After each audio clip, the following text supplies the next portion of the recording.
आगे आर्टरीज वो कहते हैं जो स्टमक को सप्लाई करती हैं, कौन सी होती है? लेसर कर्वेचर को सप्लाई करती है, ग्रेटर कर्वेचर को और फंडस को। जो लेसर को सप्लाई करती हैं वो छोटी वाले नाम है, जो ग्रेटर को सप्लाई करती हैं वो बड़े वाले नाम है। तो राइट गैस्ट्रिक और लेफ़्ट गैस्ट्रिक लेसर कर्वेचर को सप्लाई करती है, और जो ग्रेटर को करती है वो राइट गैस्ट्रो एपिप्लॉइक मतलब गैस्ट्रो एपिप्लॉइक वाली करती हैं। जो फंडस को सप्लाई करती है वो शॉर्ट गैस्ट्रिक आर्टरीज आती हैं। अब ये जो शॉर्ट गैस्ट्रिक आर्टरीज आती हैं स्प्लेनिक आर्टरी की ब्रांच होती है। लेसर जो गैस्ट्रिक आर्टरी की बात करें, राइट गैस्ट्रिक आर्टरी है जो कॉमन हेपेटिक आर्टरी से आती है। जो लेफ़्ट गैस्ट्रिक आर्टरी है वो सीलियक ट्रंक से आती है, और जो राइट गैस्ट्रो एपिप्लॉइक है वो गैस्ट्रोड्यूडिनल आर्टरी से आती है। जो लेफ़्ट है वो स्प्लेनिक आर्टरी से आती है, लेफ़्ट, ठीक है। पोस्टीरियर रिलेशंस ऑफ स्टमक, इसको हम DKS से कर सकते हैं। DKA होता है तो DKS कर लें। D डायाफ्राम है, K से किडनी है, किडनी के साथ सुप्रारीनल ग्लैंड भी होगा, ठीक है। इसके अलावा S से स्प्लेनिक आर्टरी और स्प्लेन हुड। आगे क्वेश्चन में पूछता है कि सब टोटल गैस्ट्रेक्टमी में हमने जो ब्लड वेसल्स डिवाइड करनी होती हैं वो कौन सी हैं? इसके अलावा सब टोटल में, गैस्ट्रेक्टमी में और टोटल में। टोटल में जो सारी आर्टरीज हैं वो डाल देनी है, और जो सब टोटल है उसमें हमने शॉर्ट गैस्ट्रिक आर्टरीज नहीं डालनी, ठीक है। और ग्रुप ऑफ लिम्फ नोड्स जो हम देखने हैं वो 4 तरह के होते हैं। इसमें जो आर्टरीज थे ना लिम्फ नोड्स आर्टरीज के नेम से ही है, एक डिफरेंट है गैस्ट्रो एपिप्लॉइक जो सेकंड वाला है, इसको याद रखना है मेजरली। ये वन लेफ्ट गैस्ट्रिक एपिप्लॉइक, फिर right gastro epiploic, sorry second वाला नहीं थर्ड वाला याद रखना है डिफरेंट, जो पेंक्रियाटिको स्प्लेनिक नोड्स, पेंक्रियाटिको स्प्लेनिक नोड्स बाकी वही हैं। लेफ्ट गैस्ट्रिक आर्टरी पहले में है, और जो राइट गैस्ट्रिक आर्टरी है 4th एरिया में आती है। इसके अलावा राइट गैस्ट्रो एपिप्लॉइक सेकंड में आती है, और पेंक्रियाटिको स्प्लेनिक आर्टरी नोड्स। इसके बाद हेपेटोबिलियरी सिस्टम आ जाता है। इसमें उन्होंने कैलस ट्रायंगल, जिसको हम हेपेटोसिस्टिक ट्रायंगल भी कहते हैं, तो इसकी उन्होंने नोट पूछा हुआ है, तो इसकी बाउंड्रीज़ हैं। तो इसकी लेफ्ट लेटरल साइड कंटेंट्स हैं, ठीक है। ये देखें तो इसके ऊपर क्या पड़ा हुआ है? स्टमक पड़ा हुआ है। इसकी राइट साइड पे क्या है? कॉमन हेपेटिक आर्टरी है। लेफ़्ट साइड पे क्या है? लेफ़्ट साइड पे इसकी है सिस्टिक डक्ट। तो इसको लेफ़्ट हम मीडियल और लेटरल से करते हैं ना, तो हमने तो मीडियल लेटरल से करना है क्योंकि दो। तो इसको ऊपर क्या है? सुपीरियर साइड पे under surface of the liver, ठीक है। मीडियल क्या है? इसके कॉमन हेपेटिक डक्ट, दोनों डक्ट्स हैं, ठीक है। कॉमन हेपेटिक डक्ट और सिस्टिक डक्ट है इसके लेटरल साइड पे। इसके बाद कंटेंट्स की बात कर लें तो कंटेंट्स जो है इसके राइट हेपेटिक आर्टरी है उसी के नाम से, जैसे वहाँ पे कॉमन हेपेटिक डक्ट थी ना, तो ये राइट हेपेटिक आर्टरी है। तो इसके अलावा सिस्टिक डक्ट थी तो सिस्टिक आर्टरी भी इसका कंटेंट है, और सिस्टिक ही लिम्फ नोड्स भी हैं। आगे कह रहे हैं लैब कोली हम करें, लेप्रोस्कोपिक कोलिसिस्टेक्टमी करें, तो इसमें सर्जिकल इनोमलीज कौन कौन सी हो सकती हैं हमारे पास? तो सिस्टिक डक्ट और CBD ही आपने याद रखना है, ठीक है। CBD और सिस्टिक डक्ट आपस में जुड़ी हो सकती हैं, ठीक है। इसके अलावा एक बात बाइल डक्ट की, CBD की याद रखनी है, और एक सिस्टिक डक्ट की। सिस्टिक डक्ट यहाँ तो बाइफिट हो सकती है या CBD लॉन्ग हो सकती है। इसके अलावा एसेसरी वेसल्स हो सकती हैं जो कि गाल ब्लडर में आ रही हैं। Next surgical anatomy of carets दोबारा पूछ लिया है। CBD के स्ट्रक्चरल रिलेशंस, इसको हम HPIG से कर सकते हैं। तो हेपेटिक आर्टरी प्रॉपर, ऊपर हेपेटिक आर्टरी हमने उसके कंटेंट में पढ़ा था, ठीक। राइट हेपेटिक आर्टरी उसके कंटेंट्स में पढ़ा था। ये हेपेटिक आर्टरी प्रॉपर है। कॉमन के बाद जो, ठीक है, कॉमन से निकलती है हेपेटिक आर्टरी प्रॉपर। तो दूसरा H क्या है? Head of pancreas. Pig P portal vein है, I से इंफीरियर वेना केवा है, और गैस्ट्रोड्यूडिनल आर्टरी है। दो आर्टरीज हैं, 2 वेन्स हैं और एक स्ट्रक्चर है। 2 आर्टरीज हेपेटिक आर्टरी प्रॉपर है, गैस्ट्रोड्यूडिनल आर्टरी है, पोर्टल वेन है, इंफीरियर वेना केवा है, हेड ऑफ पेंक्रियास है। इसके अलावा वो कैलस ट्रायंगल की इंपॉर्टेंस पूछ रहे हैं, तो इसको हम आइडेंटिफाई करते हैं कोलिसिस्टेक्टमी में। फिर इसको करते हैं तो फिर हम उसको सिस्टिक आर्टरी, क्योंकि इसके अंदर पड़ी होती है सिस्टिक आर्टरी, तो उसको हमने पकड़ के तो लाइगेट करना होता है, क्योंकि अगर वो डैमेज होगी तो extra hepatic biliary system damage हो जाएगा, उसको बचाना होता है हमने। Next anatomical parts of CBD पूछ रहा है, तो इसको हमने ड्यूडिनम के हिसाब से याद रखना है। इसको हम सर्च से भी कर सकते हैं, SIR सुप्रा, तो तरतीब से ही करें। सबसे पहले उसके ऊपर होती है सुप्रा, फिर उसके पीछे चल जाती है, फिर उसके नीचे आ जाती है, और फिर उसके अंदर चल जाती है। सुप्रा, रेट्रो, इंट्रा और इंट्रा। कोलिसिस्टेक्टमी करते हुए वो कह रहे हैं कौन कौन से स्ट्रक्चर्स हमने इनकाउंटर होते हैं। तो स्किन आती है सबसे पहले, फिर सबक्यूटेनियस टिश्यू आता है, रेक्टस शीथ आती है 2 तरह की, पहले इंटीरियर रेक्टस शीथ आती है, उसके बाद इंटीरियर रेक्टस मसल आता है, उसके बाद पोस्टीरियर रेक्टस शीथ आती है। उसके बाद फेशिया आता है, जैसे फेशिया ट्रांसवर्सैलिस कहते हैं।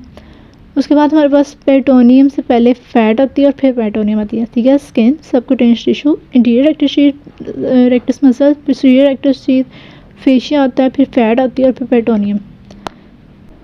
आगे वो कह रहा है कि कोलेसिस्टेक्टमी में हमने सेफ्टी क्या करनी होती है, क्रिटिकल व्यू ऑफ सेफ्टी। तो उसमें हमने ना दो बातें, तो एक जो वहाँ पे फैट्स है ना, उसको जो ट्रायंगल के ऊपर फैट होता है ना, हेप्लोसिस्टिक ट्रायंगल, जैसे कैलस ट्रायंगल या हेप्लोसिस्टिक ट्रायंगल, तो इसको हेप्लोसिस्टिक इसलिए कहते हैं ट्रायंगल को, इसमें एक तरफ हेपेटिक और सिस्टिक, तो इसके कंपोनेंट्स में भी यही है, हेपेटिक आर्टरी और हेपेटिक सिस्टिक आर्टरी और सिस्टिक डक्ट और हेपेटिक डक्ट, इसकी वो बाउंड्रीज बना रही होती हैं।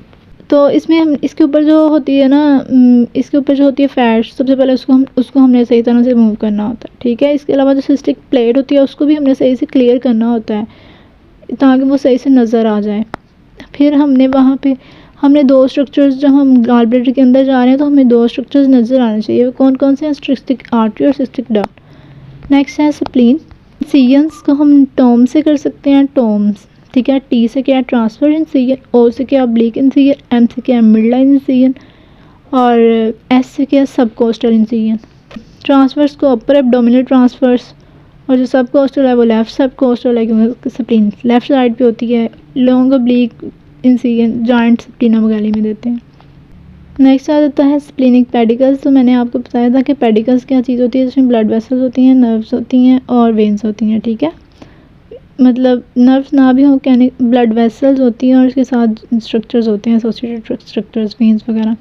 तो यही बता रहा है कि ब्लड वेसल्स और एसोसिएटेड स्ट्रक्चर्स होते हैं ना, जो हाइलम पे जो स्प्लीन को कनेक्ट करते हैं रेस्ट ऑफ सर्कुलेटरी सिस्टम से, तो उसको हम स्प्लीनिक पेडिकल्स कहते हैं। इसमें क्या क्या आता है? स्प्लीनिक आर्टरी, मैंने वही बताया आपको, स्प्लीनिक आर्टरी आ जाती है।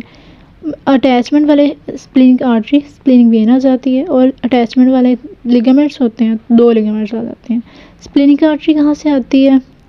स्प्लीनिक आर्टरी सीलिक ट्रंक से आती है, और जो स्प्लीनिक वेन है वो जाती है हमारे पास हेपेटिक पोर्टल सिस्टम में जाती है। स्प्लीनिक आर्टरी कहाँ से आई है? सीलिक ट्रंक से, और स्प्लीनिक वेन कहाँ गई है? हेपेटिक पोर्टल सिस्टम में।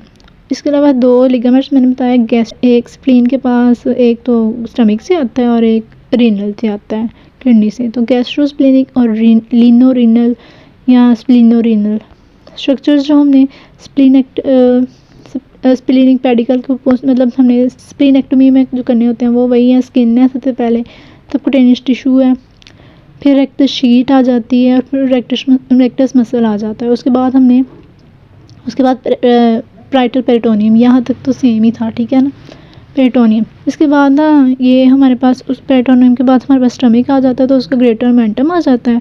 उसके बाद गैस्ट्रिक, वहाँ जो स्टमक से स्प्लीन तक लिगामेंट है वो पाराइटल पेरिटोनियम तक सेम है। उसके बाद हमारे पास पेरिटोनियम को काटने के बाद स्टमक आता है ना, स्टमक और स्टमक के बाद स्टमक का ग्रेटर मोमेंटम आ जाता है, और उसके बाद दो लिगामेंट्स आ जाते हैं। नेक्स्ट आता है स्प्लीनेंकली, इसको हम सुप्रानमरी स्प्लीन्स भी कहते हैं, स्प्लीन्यूज भी कहते हैं, एसेस्ट्री स्प्लीन्यूज भी कहते हैं। ये स्मॉल नड्यूल्स होती हैं, सेपरेट होती हैं मेन ऑर्गन से, कंजेंटल नड्यूल्स होती हैं, ठीक है, बिनाइन होती हैं, एसिम्प्टोमेटिक होती हैं। लेकिन अगर तो किसी ऑटोइम्यून डिसऑर्डर की वजह से इम्यून ITP या हेमोरेटिक एनीमिया वगैरह जिसमें रेड ब्लड सेल्स इन्वॉल्व होते हैं, तो उसकी वजह से अगर हम स्प्लीनेक्टमी करते हैं ना, तो उसकी वजह से क्या होता है कि ये जो एसेसरी स्प्लीन्स है ना, इनकी ग्रोथ स्टार्ट हो जाती है। तो फिर कहते हैं कि अगर हमने ऐसे डिजीज़ में जिसमें RBCs इन्वॉल्व हो, उसमें अगर हमने स्प्लीनेक्टमी करनी है ना, तो हमने ये एसेसरी स्प्लीन्स भी निकालनी है, तो इसको हमने केयरफुली रिमूव करना है। नेक्स्ट आ जाता है अपेंडिक्स। तो अपेंडिक्स में वो कहते हैं सर्जन ने कौन कौन सी इंसिजन देनी है, तो 2 इंसिजन देनी है, ग्रिड आयरन इंसिजन देनी है और स्किन क्रीज इंसिजन देनी है। ग्रिड आयरन हमने इसको हम मैकबर्निस भी कहते हैं, तो इसको हमने क्या करना है, इसको ना ये होती है एंटीरियर सुपीरियर स्पाइन और अम्बिलिकस के दरमियान में जो लाइन होती है उसके राइट एंगल पे हम लगाते हैं। और ट्रांसफर्स जिसको लेंस भी कहते हैं और स्किन क्रीज भी कहते हैं, ये हमने अम्बिलिकस से 2 सेंटीमीटर नीचे देनी है। और कहाँ वो जो ग्रिड इंसिजन थी ना वो आती है हमारे पास मैकबर्निस पॉइंट पे, और जो लेंस वाली है ना वो मिड क्लेविकुलर और मिड इंग्वाइनल लाइन पे सेंटर्ड होती है। अब हमने अपेंडिक्टमी में करने के लिए कौन कौन से, तो सबसे पहले स्किन सबक्यूटेनियस टिश्यू तो वैसे ही है, दो फेशिया आ जाएंगे, फेशिया कैंपर और फेशिया स्कारपा। यही होता है ना, स्किन सबक्यूटेनियस टिश्यू, फेशिया आता है फिर, और फेशिया के बाद क्या आता है, मसल्स आते हैं। ठीक है, ये 3 मसल्स, जो हम मसल्स के नाम बता दिए हैं इन्होंने। और इसके अलावा जो हमने सबसे पहले कोलिसिस्टेक्टमी की तो उसमें क्या था, एंड पे फेशिया ट्रांसवर्सालिस, सबपेरिटोनियल फैट और पेरिटोनियम, एंड वाले 3 पॉइंट सेम है। तो मसल्स की जगह उन्होंने मसल्स के नाम बता दिए हैं। तो मसल्स में एक्सटर्नल ब्लीक एपिन्यूरोसिस आता है, सबसे पहले एपिन्यूरोसिस आता है मसल में, उसके बाद इंटरनल ब्लीक मसल और ट्रांसवर्स एब्डोमिनल मसल, ये अपेंडिक्टमी में के दौरान